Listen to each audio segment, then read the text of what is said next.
And welcome back to another episode of From the Stands. We are going to hop right into mega moment of the week. And normally I go first, but I'm not going to today.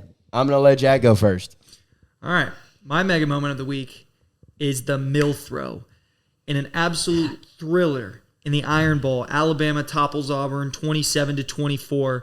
With under 45 seconds to play on 4th and goal from the 31-yard line, Milroe danced around in the pocket, couldn't figure out what to do. He probably had 7 seconds back there before launching an airstrike to the left corner of the end zone where Isaiah Bond caught an incredible touchdown to stun the home Auburn crowd and win the game. It was absolutely electric, and to be honest, it ended in very Iron Bowl fashion, and I was cheering for Auburn, but it was really, really cool to watch, and that is my mega moment of the week. The Auburn students were very upset. Very upset. Many criers out there. I can imagine. I will go next. My mega moment of the week is the Michigan Wolverines, and more specifically, Sharon Moore, for the way he coached that game. He out-coached Ryan Day in that game. Both teams were playing with, obviously, JJ is better than McCord. There's no question there.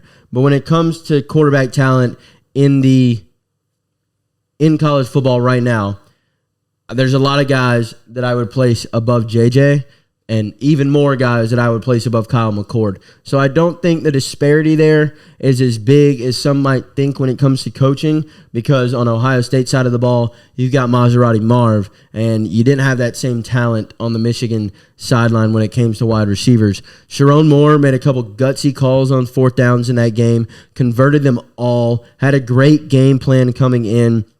Clock management was fantastic, and he just found a way to get it done in the absence of Harbaugh, and I applaud him for that, and that is why he is my mega moment of the week in the biggest game of the college football season to this point, and probably the first playoff game of the year. All right. This one's easy. My mega moment of the week, I'm doubling down on a pick earlier, but I'm taking Jaden Daniels. I mean, A&M. Hop off his meat. another 350-yard, 4-touchdown performance against the number 8 defense in the country. Against the head coachless Texas A&M Aggies. And yes, I looked it up. It's the number 8 defense in the country. And just one great performance after another all season. He can't help his defense sucks. I think he's the Heisman, and he's my mega moment of the week. All right, well, I'm taking for the first time in years my Matt Canada-less Pittsburgh Steelers offense. Kenny Pickett in the first game without Canada throws for almost 300 yards, and he should have had a touchdown if Deontay Johnson was a competent receiver. Najee Harris woke up and realized he weighs 240 pounds and can run over people, and actually ran like a first-round running back. Pat Freiermuth had an absolute dog day. Over 100 yards. We should have been throwing to him all season because the other guys are either bitching, they're not getting the ball, or they're dropping it. So, Pittsburgh Steelers, we're going on a playoff run. We're probably going to make it to the AFC Championship this year. That's my mega moment of the week. Wow. All right. This is one of my favorite segments because it's so much fun to just hear the disparity in what we choose to pick and why. And it's one of my favorite segments and favorite reasons why we do that segment. All right. With the mega has to come the mid. With the good, there is always the bad. There is always the yang to the yin. Or it's the yin to the yang. Yeah, I fucked that up. Man, I was doing good. That doesn't mean what you think it means. But probably not. No, not at all. It doesn't. Yeah. Well, mid moments of the week. Mid moments of the week. Just like that speech was. All right. Who wants to go first? I can do it. Oh, you got no. All right, well, for my mid-moment of the week, it may upset some of the panel members here, but I'm going with 38-year-old LeBron James getting beat by 44 points. He didn't get beat by 44. The Lakers did. Who's the leader of the Lakers? Some would say Anthony Davis. Anthony. Just kidding. You wouldn't. No, I wouldn't. Just kidding. All jokes aside, he got his ass whooped. They got their ass whooped. And if you're going to be considered the GOAT, you can't take those kinds of beatings no matter how old you are. Yeah, Michael Jordan's never done that. The Lakers have sputtered to start the season. like usual. Even though I think they're doing well in the tournament, right? They're the number 4-0 they're the in number group play, one. number They're one the number one seed in the West So in the typical in-season tournament. LeBron clutching up when it matters, Bingo. but they're still sputtering in the What regular happened to season. foreigns? I won't go there. 44 It's about to be points. That's 5 my and 6 after he mid moment, wins the mini in-season mid tournament. moment of the week. I love that. Hey, Joe, I love that mid moment. I'm so I glad knew you you brought would. it out. All right, what? One of y'all. I'll go last because I have one that I want to bring up. Like, just say like Is it Josh Dobbs? yes. Yeah. Pass or not? Are y'all any of y'all His on Josh Dobbs? his No. no, All his right. engine's failed. Josh Dobbs pissed me off this week as a Vikings fan. 4 interceptions. 2 of them weren't on him, but that's not my mid moment. My mid moment of the week is continuing off of last week, and I'm going to keep picking on them until they win a game. The Pistons have lost 14 straight. How do you lose 14 of your first 16 games in an NBA where it's pretty like there's a lot of disparity. A lot of teams are winning different games. There's no horrible teams except for the Pistons, who lost by double digits to the 2-14 Wizards last week. The only bright spot on this team is that Asar Thompson looks like an all-defensive player. He looks great. He looks really solid. Can't shoot for shit. Has a horrible jump shot. Watched him airball 3 threes against the Wizards, but he's great on defense. Cade looks whatever, but this team is bad. This is one of the worst teams I've ever watched, and they're in contention for one of the worst teams in NBA history. They got to figure something out, or they're going to the G League. I'm bringing somebody up, and they're going to the G League. You're bringing somebody up. Yeah, it's my choice. All right, Silver. All right, there was a few ways I could go with my mid moment this week, but I got to pick on them because I fucking love to. The Aints, the New Orleans Saints, taking an L this week to my Atlanta Falcons, which was beautiful for me to see.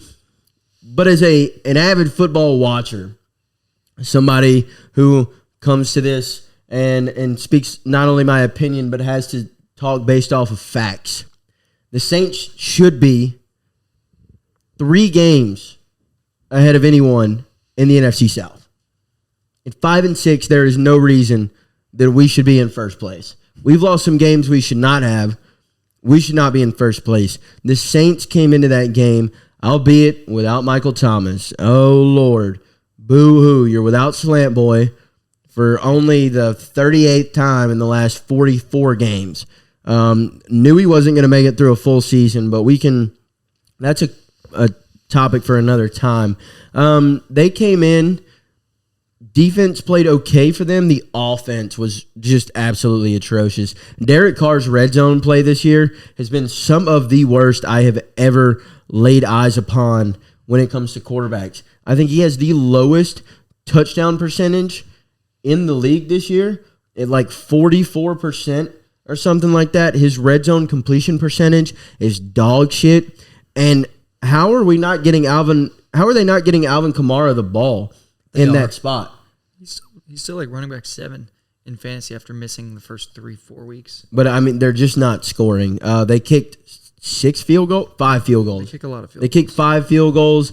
Actually kicked 6, but missed one of them. So ended up being only 5 field goals made. That was the only way they scored points. Even after being in the red zone multiple times, Derek Carr throws a red zone pick 6 to that boy Jesse Bates. Let's see, wait. And the Saints just absolutely sputter out of control in that game and give up a division that everyone thought was pretty much wrapped up with a bow for them when they got Carr in this offseason. They're playing bad football. When the offense is good, the defense is bad. And when the defense is good, the offense is bad. And that's not a good recipe to win games. They're sputtering out of control. And the Aints are my mid-moment of the week. Just a fun fact I saw about the NFC South. They're so bad, the NFC South, that the 1-10 Carolina Panthers are still not mathematically eliminated from the playoffs and winning the division. It's true. It's a fantastic division. My mid moment of the week is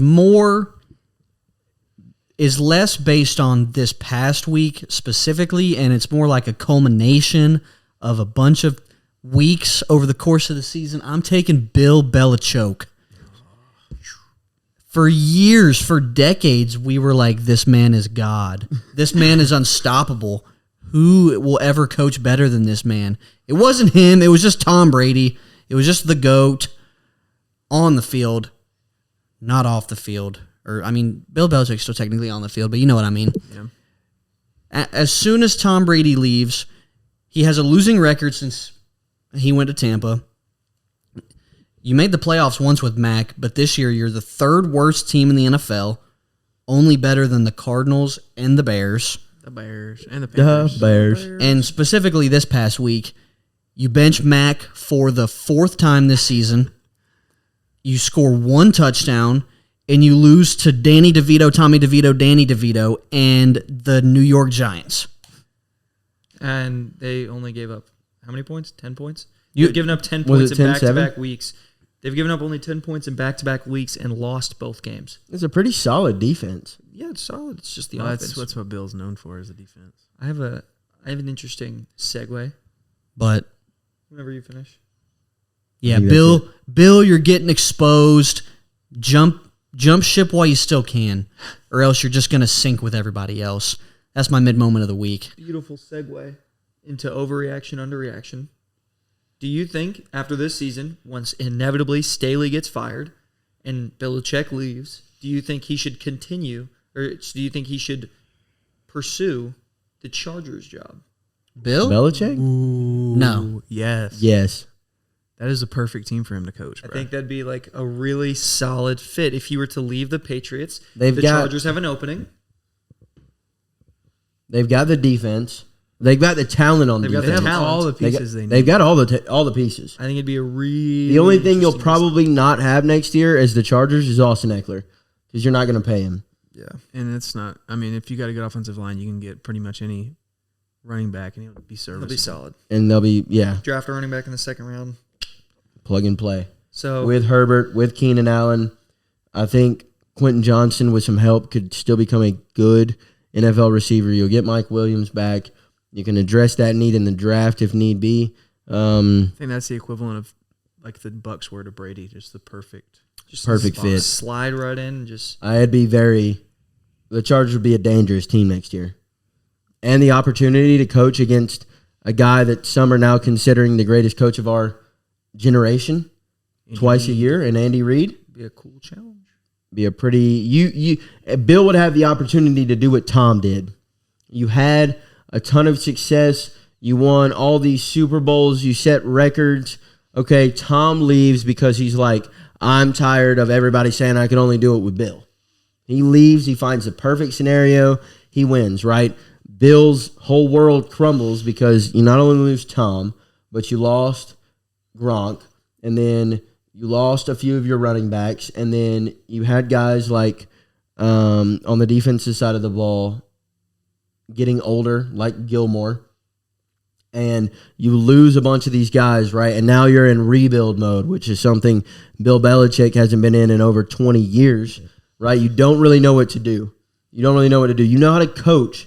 You don't know how to coach from behind like this, how to build a program up.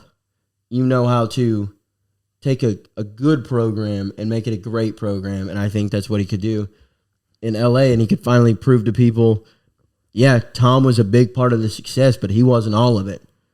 My brains, my coaching ability, my coaching style had a lot to do with it as well. I think that's a perfect fit for him. I got another one.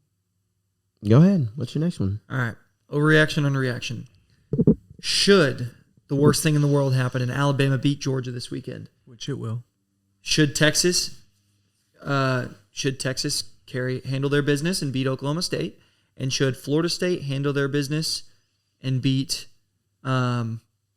Louisville. And then it doesn't matter who wins the Pac-12, they're in regardless pretty much. Should Alabama and Texas jump undefeated Florida State? So Alabama goes in and beats the number one team in the country, 29-game win streak, two-time defending national champions. They would obviously be in. There's no world in which an SEC champion doesn't get in, right? So they jump in. But with that, I'm not sure about that. I don't think. Let me preface. I don't think the committee would do that. I think the committee. And they love Alabama. They love Michigan's the SEC. in. Well, you're talking Michigan about. would be in. You're now talking about Michigan's in. And then let's say Michigan's in. Florida State handled business. They're undefeated ACC champs. Washington wins. They're in. And Washington wins. Washington wins. They're in undefeated, right? And then you've got Alabama and Texas. and one loss Georgia and one loss Ohio State. If you put Bama in, you have to put Texas in because Texas is ranked higher than them because they beat them at home. Texas has the best win, the most impressive win in college football this year, beating Alabama in Tuscaloosa. That is the most impressive win of the year. Regardless of anything else, that is the most impressive win of the year. If Bama gets in, Texas gets in. That's unless they lose. That's not how it's going to work, though. It is. That's exactly because that's what they're telling us by keeping Bama behind Texas in the rankings. They're not both going to get in. They won't both get in. Well, then there's no way. Not if because who are you going to State kick out? has to stay. Who are you going to kick out of those top? Who are you going to kick out of 3 undefeated conference Florida champions? State. What's I think what's Florida the State's going reasoning? to lose. Florida State, because they don't have a quarter. Like I know it's not fair, but it's not fair to Florida But State, and it's not fair to Florida State. I'm not fans. even talking about fair. That's unprecedented. Alabama and Texas are better football teams. Even right when now it than happened to Florida Ohio State, when wasn't Braxton Miller that year that went State. down? No, it was JT Barrett. JT Barrett. Even when JT Barrett went down, and now we're talking about, isn't that when Cardell Jones came in? Yeah, And won them that natty. We're talking about an unproven guy nobody knows of, Cardell Jones coming in. But we're the committee knew that.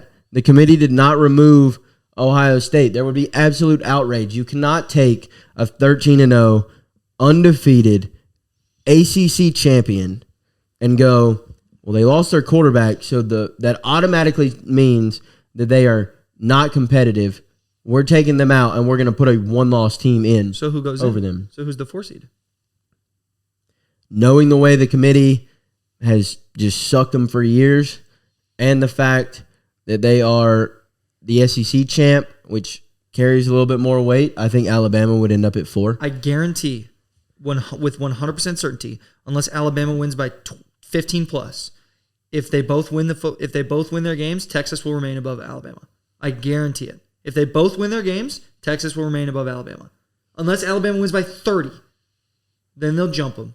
But if they both win, you can't make that judgment because they beat them so that means on the road. That it's going to be really interesting It's gonna if be that so happens crazy. because then that means you're looking at the number 1 team in the country also only has 1 loss Yeah, coming in their conference Georgia's championship. out. If Georgia loses, they're done. Unless it would take An Washington Oregon win. It would take a Washington win. A Louisville win, It would take it would take a Washington win, a Louisville win, probably an Oklahoma State win. an Oklahoma State No, win. I think it takes an Oregon win. No, because then you can argue that Washington was also a Because 12 win. currently Washington. I don't think that is game. in. I don't think that game really matters. I think whoever wins that game is in. Whoever wins is in. Whoever loses is out. Correct. So if Yeah, Michigan no way. wins, take care of business, gets the 1. Let's say Washington wins, gets the 2. Then you have an SEC champion Alabama probably gets in. You'd need a Texas loss and you'd need a Louisville win. But then the argument comes down to a 11-1 no champ Ohio State or an 11 or a 12-1 or would it be 12-1 Yeah, 12-1 no Georgia. champ Georgia. And obviously I think it should be Georgia, but with the recency of the loss, it might end up being Bama. Or you have it. I don't know. I mean, we have seen a world where an undefeated Georgia lost to Alabama in the champ, and both teams made it in. The difference between those years, like the Ohio State year and that year, is there's so many good teams this year. There's so many competitive teams in the hunt. There's never been 8 teams that can make the college football playoff with a week to go, with 3 of them not playing, pretty much, or 2 of them not playing. Ohio State's not playing. Who's number 8 right now? Bama. Like, Bama's fine. Is it Bama? Mm-hmm. who's not playing? Ohio State. Somebody else. Anyway, there's never been so many good teams that. We'll see. It's going to be really, like, these games are really important this year. They're normally, depending on who it is, sometimes they are not. Ohio Yeah. State, Texas, Well, Alabama. Louisville's number 14. Yeah, they dropped off. Georgia, Michigan, Washington, Florida State. But you Oregon. see what the committee's trying to do. It's very interesting. Tennessee is not the 21st best team in the country, but they want to keep Tennessee ranked to give Georgia that edge or Alabama that edge because they both have. It will be a top 25 win, so they're keeping them in. They're keeping Ole Miss so high. Ole Miss is not the 11th best team in the country, but they're keeping them so high because Alabama and Georgia both have wins against them, and they want the SEC in the playoff. That's how they want it to be. I don't think there's a world where an SEC team does not make the playoff. this year. Exactly. Which is and that's what makes the Texas thing so hard. Texas is screwed because Yeah, Texas doesn't have a statement win besides the Bama game, and if Bama jumps them, then you have to they have to get dragged by Bama into the playoff. That's the only way they get in is if they get dragged by Bama into the playoff.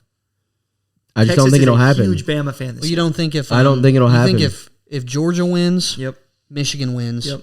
And then, Washington wins, Yep. and then Texas wins. You don't think Texas gets in if If Florida FSU State loses? loses? I do, but it's a much harder conversation because you have. No, I don't think it is. I think it's better for. I I'm think saying it's a hard better conversation for. in general. I think it's better for Texas if the top 3 teams win. But I think it's more. I think there's more scenarios. It's where going to that be a doesn't lot. happen. It's going to be a lot harder. It's going to be a lot harder if you're Texas to win, right? And then the team you beat win their SEC champ, which in everybody's eyes is always going to, at least right now, carries more weight Yeah. than a Big 12 championship. Especially against and an it always Oklahoma State has. team who lost to South Alabama. We have seen that progressively over the years. It always has. It's going to be very tough to go, okay, Georgia lost, so Michigan automatically moves up to 1. Washington wins, they go from 3 to 2. Okay? Now you're looking at 2 open slots, and let's say FSU, to make this shit really interesting, wins. Mm-hmm. You've got an undefeated FSU that was already 5. It was already 5. Already 2 spots better than Texas and 1 spot better than Bama. Are they 5th? No, they're 4th. Aren't they? They're 4th now. They were 5th last week. They were 5th last week. Oh, they moved them back to... Yeah, Ohio because State Ohio State lost. lost. Okay, so they're 4th again. Okay, so now the top 2 teams have moved. The top 2 and 3 have moved up to 1 and 2 with a Georgia loss. Yep. Now we're talking 3. In what world can you justify taking the 4th team in the country going into championship week You can't. that just won their their respective conference championship? How do you look at the first 2 teams and they both moved up 1 spot, and you take the 4th and you bump them back to 5th and can't. that's what I'm saying. There's So no justification. I'm not saying- there's I'm not no saying way. That's what I'm saying. There is no way. In no world will Texas make the college football playoff if Bama wins. You mean if FSU wins? If Bama and FSU win, Yeah, it's just so. they have no shot. But if Georgia wins, they stay. Michigan wins, they stay. Washington wins, they stay. Yep. And FSU loses, and Texas takes care of business. Texas is 4th. Texas is probably in. Yeah. So Texas it sounds is like 4th. the best thing to me is As a- Texas going to be in the SEC. That's probably the best thing for them. Oh, 100%. 100%. For Texas, it's the best thing possible because Absolutely. especially with a 12-team playoff, it's going to become. There's no way the SEC runner-up doesn't get in. Like that's how it's going to And start. there's even might be the, begin with that. And the even the third, place even team. the third best team in the SEC with, let's say your 2 losses, like if you're Texas next year, let's say you lose to Georgia and you lose to Bama next year, right? And those are your only 2 conference losses. There's still a good chance as a 10-2 team losing to 2 teams who will more than likely be inside the top 10 that you don't make the football 'cause playoff next either. year there's going to be 7 at-large bids instead of 6. This is the problem I have with the college football playoff. Everybody's like, "Oh, the 12-team playoff is going to be so perfect." There's always going to be a 13th team. Always. There's always going to be teams left out. There's always going to be that conversation, and yes, better teams are going to get in, but it's just going to be an excuse for a 3-loss like the 12th best team in the country right now. Yeah, but I think it gives more teams more to play for because there are a lot of teams that are good, that are right on that cusp of being like ultra competitive with these huge powerhouses that never truly get a chance Like because a Penn they might State. lose. They I might agree. lose 1 game. Right now, the number 12 team is Oklahoma. Do you take let's just say for instance, let's just say LSU is the 12th team because they're 13. Let's just say they're 12.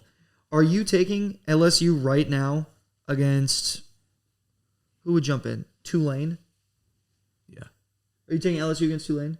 So the 12th What do best you team mean? is still beating these teams that are like sneaking like Yeah, like if Louisville didn't we were lose last week, this if we conversation were would be so much more fun. if we were 12, we would play the lowest ranked conference champion, which next year will be the group of 5 champion because there will be 4 major conferences Correct. instead of 5. It'll Yes. be ACC, Big 12, Big 10, No, I think the Power 5, the Group of 5 team comes in at 12. Unless they're ranked higher than 12, I think they come in at 12. The highest ranked Group of 5 champion. I think they come in at 12. I don't think they come in. I don't think they get a bye. The thing I like about it is you're going to have some. The like, number March 5 Madness team doesn't get a upsets. bye. The top 4 get a bye. I know, but what I'm saying is they come in at the 5th seed. Like they don't get a bye, but they don't get, or they come in at the 12th seed. They don't get a bye, but they come in at, that's at least from the, like when I see like projected college football playoff. Oh, I see what you mean. They come in at 12. I see what you mean. I think it's going to keep a lot of very good competitive teams still in the hunt, still playing for something in weeks 8, 9, 10, 11, 12, even if they have one loss on their schedule during the season. Because a lot of these teams, it's college football. It's very volatile, right? A lot of these teams are good, but they get caught on an off day against 9 times out of 10 a rival. They lose that game, and then they're like, well, fuck, what are we even playing for anymore? And with There's no way we're making with a the 12 CFP. With a 12-week season and a 14 playoff, there's not enough time to make up for it. make up for it. And there's no room for error, which you don't really see in any other regular season in any other sport. You start off bad in the NFL. You start off 0. Look at some of the teams like the Broncos who started off 1-5, who now have the opportunity to make the playoffs. So I think it'll be very interesting. Yeah. The last thing I'll say about it is that I understand the idea that like, yay, Tulane's going to get in there, you're going to have an opportunity, or like Ole Miss is going to have an opportunity, and they're a competitive team. But it's also just like, this is good as a Georgia fan or as an LSU fan even. It's just going to present more opportunities for Alabama and LSU, who have recruiting advantages out the wazoo and like are just significantly better teams. And if like, but NIL has changed some of that, and it's changed some of it for sure. But like, let's say, but outside of anything else, it's going to be more football for us, the fans, to watch, which I think is something that everybody should be excited about. And I think that's kind of where we can, all agree as fans. You're going to have more football to watch at the end of the year, and you're going to have some matchups that you normally would not see. With that being said, was a shorter episode for us today. Really wanted to just kind of get into the college football landscape as the playoff is approaching, and we've got the conference championship games this weekend. We are going to start hopping into the NBA a little bit more, especially with the in-season tournament wrapping up next week. We'll talk a little bit about that next week as well. And then coming up on the end of college football season, the end of the NFL is not too far away, so we'll really be hopping into the NBA here soon. As always, we are out every Thursday morning. We appreciate you guys tuning in. Hit that like button, hit the subscribe button. Check us out on Instagram, Facebook, TikTok, all that hot jazz. We will see you guys next week. Peace.